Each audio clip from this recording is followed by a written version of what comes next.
এক চরম সত্য ঘটনা, এক সাহাবীর ঘটনা। পরিবর্তনটা একটু শোনাচ্ছি আপনাদেরকে। হযরত সাঈদ ইবনে আমের আল জুমাহি ইসলাম কবুল করছেন একটু লেটে, হিজরতের পর, কিন্তু ইসলাম যে করছেন কবুল একদম পাক্কা মুসলমান। হযরত ওমর রাদিয়াল্লাহু আনহু যখন খলিফা,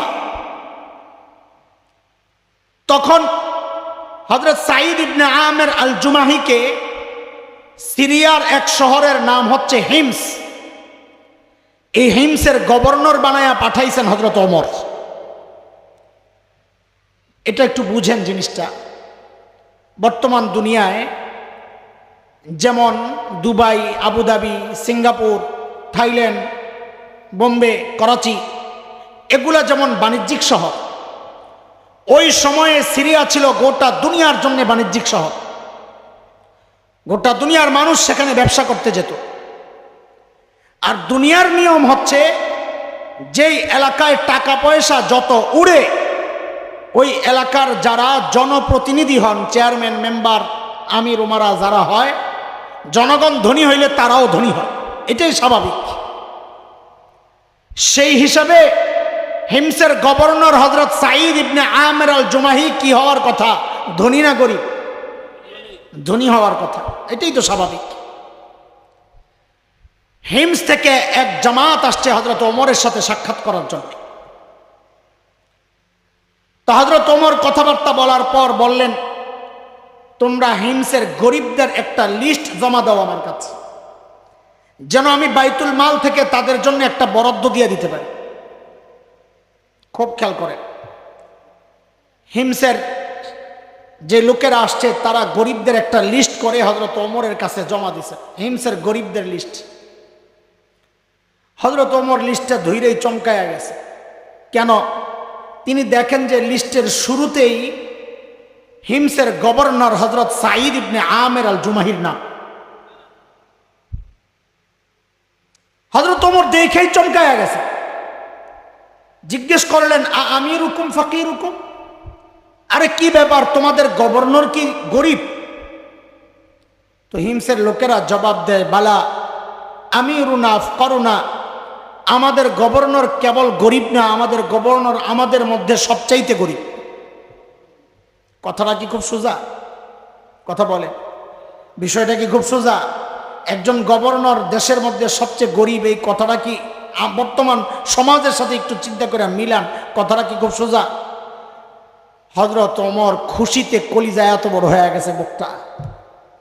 সাথে সাথে হযরত ওমর 1000 স্বর্ণ মুদ্রার একটা থলি, একটা লেখা দিছেন চিরকুট, হাযিহি হাদিয়া মিন আমিরিল মুমিনিন ওমর ইবনুল খাত্তাব ইলা আমির হিমস সাঈদ ইবনে আমের আল জুমাহি।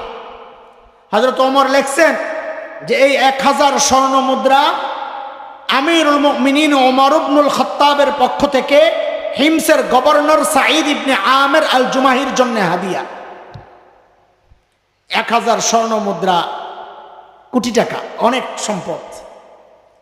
দূতকে পাঠায়া দিছেন, জলদি যাও আমার সাঈদকে এই হাদিয়া দিয়ে আসো। দূত যখন হিমসে হযরত সাঈদের কাছে পৌঁছে, হযরত সাঈদ ইবনে আমের আল জুমাহি ওই থলির মুখ খুলে ওই লেখাটা যখন পড়লেন যে তাকে 1000 স্বর্ণ মুদ্রা আমিরুল মুমিনিন ওমর ইবনুল খাত্তাব হাদিয়া দিছেন, উনি ওইটা পয়রা সাথে সাথে চিৎকার দিয়ে বলে উঠলেন, ইন্না লিল্লাহি ওয়া ইন্না ইলাইহি রাজিউন। কি পড়ছেন? বলেন সবাই, কি পড়ছেন? একটু বুঝে শুনে বলেন। হাদিয়া পাইলে ইন্না লিল্লাহ পড়ার কথা না আলহামদুলিল্লাহ পড়ার? হ্যাঁ, আপনারা কি করতেন জানি না, আমি যদি পাইতাম তো ভিতরের রোমে যায় 4টা লাভ দিতাম খুশি। এই খুশি শুধু হাদিয়া পাওয়ার কারণে না, এই খুশি হচ্ছে উপরের সুনজর পড়ছে। বদনজরের কারণে তো পালায়া পালায়া থাকতে হয় মাঝে মাঝে, সুনজর পড়ছে, এখন আর পালায়া থাকুন লাগবো না, এই খুশিতে লাফাইতাম। কিন্তু আমি তো হাসান জামিল, আর তিনি তো আল্লাহর নবীর সাহাবী সাঈদ ইবনে আমের আল জুমাহি। যখন ইন্না লিল্লাহ পরে চিৎকার দিয়ে উঠলেন, বিবি ভেতর থেকে ভয় পেয়ে গেছেন। আহারে, না জানি মদিনা থেকে কোন খারাপ খবর নিয়ে আসছে। সাথে সাথে জিজ্ঞেস করলেন, আকুতিলা ওমর ইবনুল খাত্তাব, কি ব্যাপার, এভাবে ইন্না লিল্লাহ কেন পড়লেন? হযরত ওমর ইবনুল খাত্তাব কি শাহাদাত বরণ করছেন? হযরত সাঈদ জবাব দিলেন যে না, ঘটনা তা না। তো বিবি আবার জিজ্ঞেস করলেন, আকুতিলাল মুসলিমুনা ফি মারিকা, এভাবে ইন্না লিল্লাহ কেন পড়লেন? নাকি কোনো যুদ্ধের মধ্যে ব্যাপকভাবে মুসলমান শাহাদাত বরণ করছে? হযরত সাঈদ ইবনে আমের আল জুমাহি জবাব দিলেন, না, ঘটনা তাও না। তো বিবি আবার জিজ্ঞেস করলেন, তাইলে এইভাবে ইন্না লিল্লাহ কেন পড়লেন? জবাবটা শুনেন। হযরত সাঈদ ইবনে আমের আল জুমাহি জবাব দিচ্ছেন, দুনিয়া ঢুকায়া দেওয়া হয়েছে আমার আখিরাত বরবাদ করার জন্য। ও ভাই, কাদের কথা শোনাচ্ছি? বর্বর আরবদের কথা। বলেন কাদের কথা? বর্বর আরবরা, যারা একটা টাকার জন্য 100 বছর যুদ্ধ করেছে। আল্লাহর নবীর নুরানি সোহবতে পরিবর্তনটা কি হয়েছে দেখেন।